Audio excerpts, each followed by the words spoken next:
A very warm welcome to IDFC First Bank presents Leaders of Tomorrow Season 12. I'm Ritwika Gupta. In line with World Tourism Day, we are speaking to businesses in the travel and hospitality industry this whole week. Tonight, the focus is on women in hospitality. I'll be bringing you a conversation with Khushnooma Kapadia, Vice President Marketing, South Asia, Marriott International. But before that, my colleague Rishita Kumar is bringing us a report on women in hospitality. Over to you, Rishita. Thank you, Ritwika. The hospitality sector is known for its vibrancy and has seen a radical transformation over the years, not just in terms of service, quality and sophistication, but also when it comes to the diversity of its workforce. The role of women in this industry is a testament to the changing societal norms and the breaking of traditional gender roles. A study by the Bureau of Labour Statistics has suggested that today, 51.2% of the workforce in the hospitality sector is represented by women. Their noteworthy representation is not just limited to the workforce, but is also seen in the rise in female enrollment in hospitality and management courses. Women are increasingly assuming mid-leadership roles in the industry, evident through a recent survey by World Travel and Tourism Council, which showed that 42% of mid-management roles were held by women. Now, why is diversity so important, not just for hospitality, but for any industry? Apart from the fact that it makes a sector more inclusive and fosters a sense of creativity when it comes to problem solving or strategizing, it also fuels up the overall productivity of the sector. A study shows that inclusive teams are 35% more productive than non-inclusive teams, with diverse businesses enjoying 2.5 times higher cash flow per employee. However, there are certain challenges that come up despite the increase in female representation in the hospitality industry. Although women have seen improvements in their roles, there is a significant gap when it comes to senior management opportunities. As per a report by LinkedIn, only 15% of C-suite roles in corporates across various sectors in India were held by women, while another survey states that less than 10% of hotel general managers in India were women.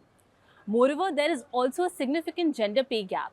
As per a 2019 UN tourism report, women in the industry earned 14.7% less than their male counterparts. While there are multiple challenges that escalate this lack of representation, the crux of it stems from the fact that societal expectations just demand a woman to be able to juggle both professional aspirations and familial responsibilities effortlessly.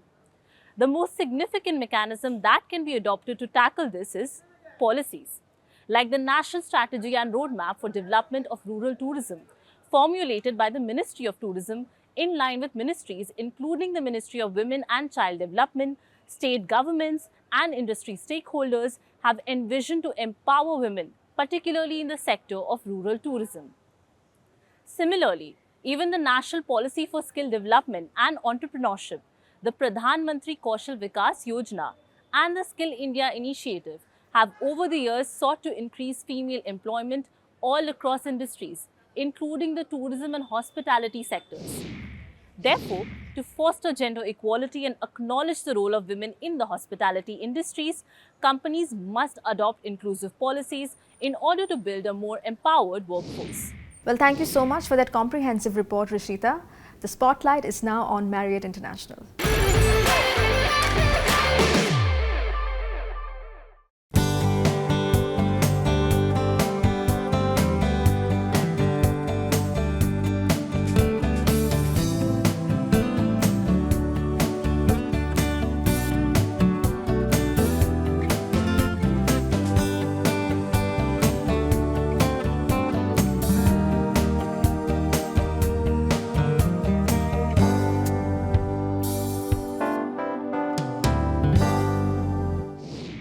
Khushnooma, welcome to Leaders of Tomorrow. It's a pleasure having you today.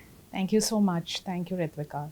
So, this is in line with World Tourism Day, and before we get to the very interesting part of our conversation, talking about women in hospitality, I just want to know your take. It's been a few years, post-pandemic. Yes. How has the industry evolved, the hospitality sector, and what have been the biggest shifts that you have seen in this industry?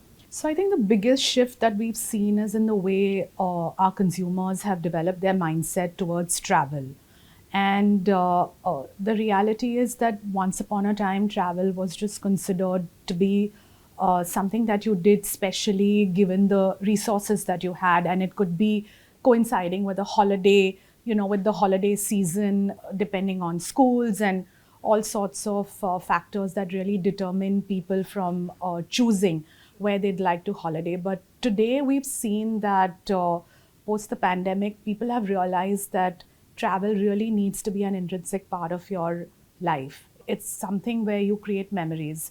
And the pandemic taught us actually created a huge shift in human psychology, where before the pandemic, it was all about acquisition of things. Right. Today, it is acquisition of memories and it is acquisition of experiences. And we realized that when we were really in a fishbowl for the 2 years that we were during the lockdown, how important it was for us as human beings to be out there and grasping everything that life had to offer us. And when you're cocooned and when you are put in a enclosed environment, you want freedom, right? And freedom is what a holiday can give you. Freedom is what a vacation can give you.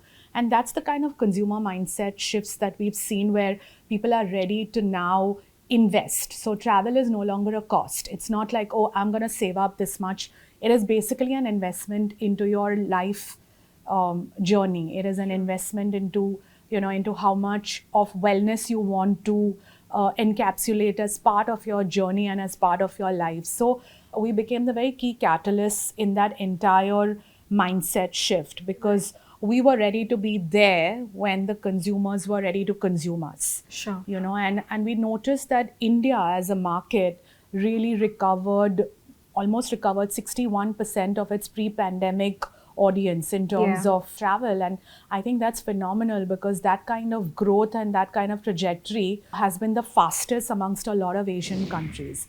And so it gave us a lot of opportunity in terms of expansion and in terms of growth for us as well.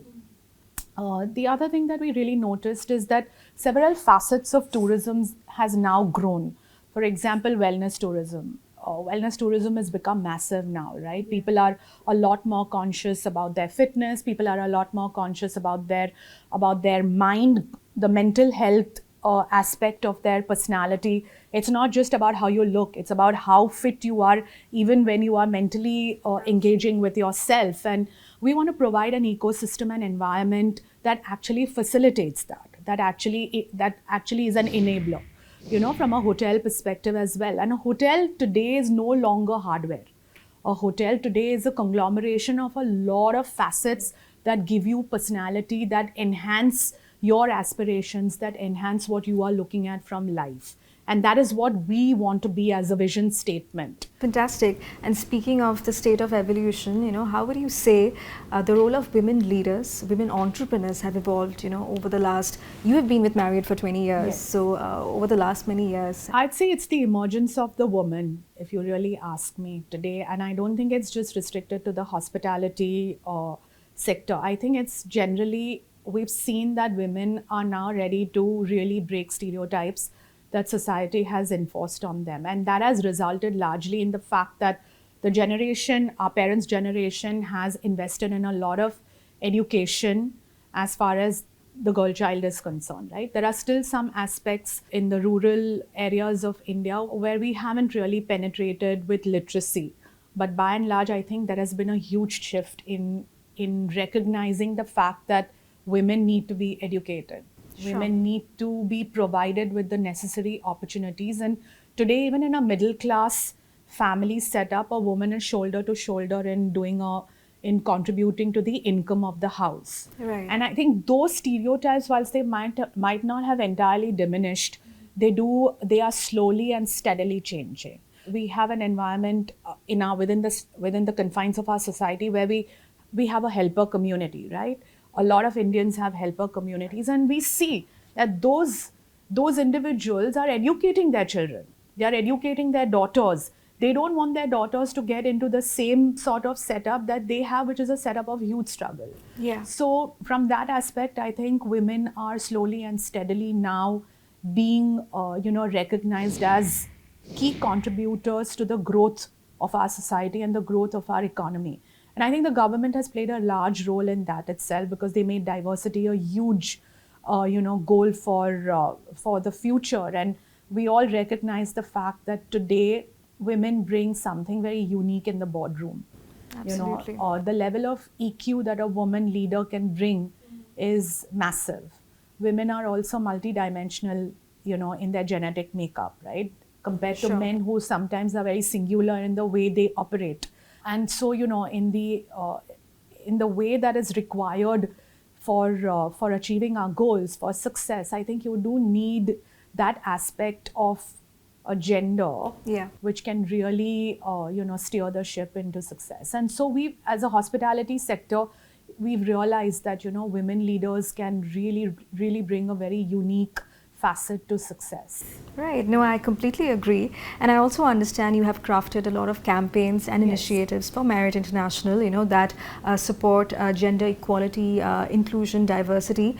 Could you take us through some of these campaigns and, perhaps a few that have had a tangible impact on, women working here and probably the large industry as well? Yeah, so the way I'd like to actually put it is, it's not a campaign, because what happens is when we call it a campaign, it becomes a very short-term objective, right? And it becomes more tactical. I think what we have enabled ourselves to do within Marriott is really bring upon a grassroots level change. And that change has to come with the way men perceive women in the workforce as well. And so we really need to bring that change. We need to make sure that we are eradicating unconscious biases. And we recently launched our very, very important program called Project Pranita. And this came from, predominantly the idea came when our area vice president met up with, and our president and CEO, Tony Capuano, they met up with the Prime Minister last year. And we decided that the Prime Minister's primary goal was Beti Padhao, Beti Bachao. Yeah.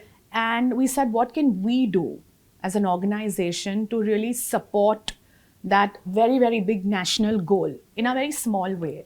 And so we ideated and we came up with this project. And this project is, we've tied up with NGOs, we've tied up with skill centers, skill development centers, where we take on these women. The hotels take on the responsibility of these young girls. We've tied up with this institute called IGNO. And they are actually educated. They'll get a bachelor in tourism science. The entire education cost, the cost of all their books and all of that is supported by Marriott. They work with us as trainees within the system. We develop their skill, on the job skill, along with the education that they get. It's a 3-year program. Fantastic. And once they finish that, we will incorporate them into our hotels and into our entire framework of employment. And I understand you have something similar for even mothers, right, who are returning to work, and you have a pilot program for that? We do have a pilot program, and that's a very, very critical program, because quite honestly, that is where you have the maximum level of resistance to joining back, to be honest with you. And we want to support young mothers. And we want to give out this very, very important message to young mothers that we're here to make sure that that particular period of your life, it's just a 3-year period after you've delivered a child, to that 3-year mark, which is a very, very excruciatingly tough time for a woman, right? And we want to make sure that we are enablers of ensuring that these women stay with us in that period. And that just involves a lot of aspects of flexi hours, ensuring that they're doing adequate amount of time where they can, balance their work as well as their family responsibilities. No, absolutely. I find all those initiatives game-changing. And I also read about the graduate management training program that ensures a minimum of 40% women hires. If you can talk to us about that as well. That's the Voyage program. And that program is basically a management training program, just like most organizations would have that. We basically go into hotel management institutes, and it's like a campus recruitment. And it's gender, we're not looking, we're looking for individuals with talent, right? But we are also making very conscious conversations to enable girls who are graduating to want to join us. You know, Sure. 40% of that entire program, we're enabling that to be just, you know, girls and not necessarily. So we're not gender agnostic, to be honest with you, as part of this program. We do want more and more and more girls to join us. But again, I want to qualify that's not at the cost of talent. Right. It's time for a quick break here. We'll be back shortly. Stay tuned.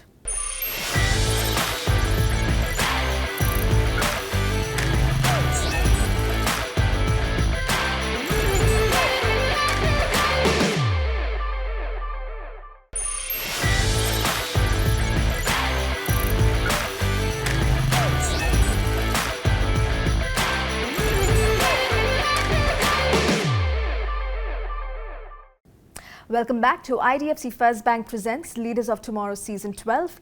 Today we are celebrating World Tourism Day here on the show in conversation tonight with Marriott International. Khushnooma, we spoke about the incredible opportunities that are there for women in hospitality, which brings me to the second part of my conversation.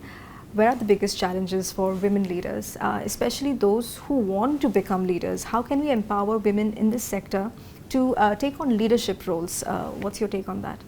So women tend to get, some women, I won't say all women, but they tend to get a little intimidated by the requirements of this industry, right? And let's face it, it's a people-facing industry. It's an industry that's a 24/7 round the clock, right? Right. We don't shut our hotels after a certain hour. Our hotels stay open through the night. And so that those kind of hours tend to intimidate women, and as a result of which they take a back seat, right? But today, what women need to realize that organizations are becoming very conscious of these kind of impediments and these kind of challenges that are put on women. And they need to be able to fight that, according to me. They need to be able to come into the workforce and realize that it's not as intimidating or it's not as gory as they think it is. Absolutely. Zooming out a little bit, tell me, are there a couple of trends that you're really excited about in this segment? Oh, so many, actually, to be honest. I'm very excited about AI. I'm very excited about what virtual reality can do for the entire system. Technology is just advancing at a pace that is unthinkable. Yeah. I mean, the other day I was just researching some stuff on technology, and I could see that you can actually operate an entire room just on your phone. Everything. You need no intervention, and that's fascinating. And I've always said this, and I say it at the cost of repeating, AI is not going to replace humans. Yeah. But a human operating AI will, right? So we need to really start moving into that space where we are really developing our entire technological, ability and aptitude. We're not into the traditional ways of operating anymore. And it's moving at a very advanced pace. I'm very excited about these emerging trends as far as tourism is concerned. Like I mentioned to you earlier, facets like spiritual tourism, wellness, those are aspects that give us a lot of opportunity in terms of opening hotels in markets that were unheard of. Today, like I said, we opened in Katra, we're opening in Shillong, we're opening in Gorakhpur. These are markets that one would have never imagined. Imagine going to Gorakhpur and finding a Marriott there, right? That's the level of penetration and the level of growth Marriott is looking at. We're today at 166 hotels in South Asia, and we're aiming to be 250 by 2026. So my point is our expansion is very parallel to what our consumers are looking for. There are newer audiences emerging every day. That's very interesting. And as we are wrapping up the interview, just by way of reflecting on this conversation, and I say this because, our show is watched by a lot of young entrepreneurs. Yes. And, I know you have summarized it, in your points earlier, but if you were to, just briefly tell us 2 or 3 points, that need to be taken, some critical steps that need to be taken to empower more women in hospitality, what would that be? I lay a lot of emphasis on education. I think education is very important because it's the first step to anything that you want to do in terms of a door opening for you, right? education is very important, developing skills is very important. A lot of individuals, and I don't want to just emphasize this on women, I think it's individuals. Yeah. A lot of individuals think that, oh, I've got a degree, and then and then doors are not just going to open, they'll come flying. Yeah. That doesn't happen. Your degree is a piece of paper. You know, your skills are what's going to really give you the edge over someone else getting the same position or the same job. I think when I say skills, I mean soft skills as well. And communication skills, confidence, the ability to be able to take on risks, the ability to have adversity quotient, right? Today we have IQ, EQ. Don't forget AQ. AQ is so critical. We've seen that. I mean, who would have thought we would be hit by the pandemic? And the pandemic hit us in a way that none of us knew how to navigate. None of us. Nobody knew how to navigate the pandemic, right? We were all dealing with it in our own individual ways. Yeah. And that was a humongous adversity, a human adversity that just took us off, right? Now, in that adversity, how tenacious were you, right? How calm were you? How agile were you? And how fast were you to adapt to the changing dynamic? Sure. To me, that is critically important when you want to make a career in hospitality, where you can deal with crisis almost at a very rapid pace, right? It could be anything. It could be any incident that can happen, any guest issue that can happen in your hotel. How are you managing that situation? How are you managing people? Right. Yeah? How do you manage people? As a leader, I say if you have the right attitude with a lesser aptitude, you'll still make it. But if you have great aptitude, but a very poor attitude, you won't make it. You won't make it, you know? Yeah. Because your attitude builds the culture dynamic, not just of the organization, but of your team, but of who you work with, eventually gets translated into how much people think you are dependable in growing you or in investing in you as an individual. So it all stems from there, you know? Yeah. And of course, last but not the least, learn. You know, don't give up on learning. Every day you have to invest in yourself. Well, Khushnooma, this was a lovely conversation. Thank you so much. I think our viewers will have a lot to take away. Thank you so much for being on ET Now Leaders of Tomorrow. Thank you for having me. Thank you. And with that, it's a wrap on this edition of IDFC First Bank Presents Leaders of Tomorrow Season 12. We hope you enjoyed the conversation. Thank you for watching. Goodbye.